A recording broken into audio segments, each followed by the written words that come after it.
Ayan na nga po. Bago tayong gigising, 4 o'clock, tapos ayusin na natin yung baon ng aking mga alaga. Ayan po.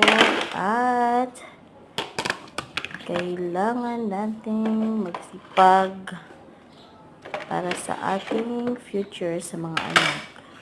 OFW life. Masaya, malungkot, halo-halo na emosyonal. Pero kailangan nating magsikap. Salamat po. Ayan. Mga prutas yan ng alaga ko. Kailangan ko siyang ilagay sa mga baunan. Para alas 7, alis sila mamaya. Ay, magigising sila ng alas 6. So, kailangan lahat prepare na siya. Merong breakfast. Pero short video lang po yung ginawa ko. Salamat po sa panonood.